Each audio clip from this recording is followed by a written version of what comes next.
At long last, back home in Victoria, a moment Emily Jennings and Serena Hawke have waited 4 weeks for.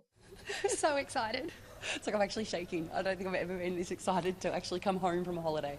In February, the best friends set off on what was meant to be the trip of a lifetime to celebrate Emily's 40th birthday, a month jet-setting through the United States and South America. This place is amazing. Cheers. Cheers. Peru was always meant to be the last stop. But the morning after they arrived, the country suddenly announced it was shutting its borders, leaving tourists just a day to get out. We booked flights. By the time we actually got to check in for those flights, they were cancelled. I've never seen anything like it. It was like end of days. There were people trampling each other, people screaming, people cutting queues. It was just diabolical. Like many, the pair was stuck. Days later, Australia issued a level 4 travel ban for the entire world. For those of you who are thinking of going overseas in the school holidays, don't. Serena and Emily eventually secured $5,000 seats on a commercial charter flight. Their hotel isolation now done. Everyone, we're free! While for others, it's just beginning. More rescue flights landing this week as the Australian government works with airlines to bring other stranded travellers home. Were you trying for quite a long time to get home? Yes, because of fares. Once I saw this charter flight, $600+. How much were the fares? Oh, $4,000, $7,000. Since mid-March, an estimated 280,000 citizens and permanent residents have returned to Australia. Of that, 14,000 have been forced into mandatory quarantine.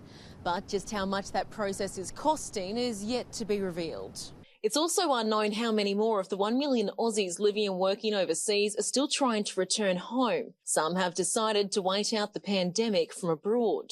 Yeah, for me, there's not much of a difference, really. I mean, the virus is everywhere, and Mexico City's pretty much got the same restrictions as Sydney does. So I'd just be staying in the house and doing the same thing as I would be back home. But that's a waiting game with no definitive end date. Again, it's unrealistic to expect that those border restrictions will be lifted anytime soon. Some messaging says we're not going to have international flights till next year. I don't believe that for 1 minute. Jeffrey Thomas is an aviation expert. He believes we could see a state-by-state, country-by-country reopening of air routes.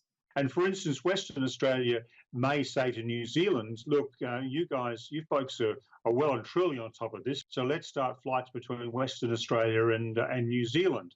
In a battle of supply and demand, services to more far-flung routes will naturally take longer to re-establish. Regaining consumer confidence will be another hurdle.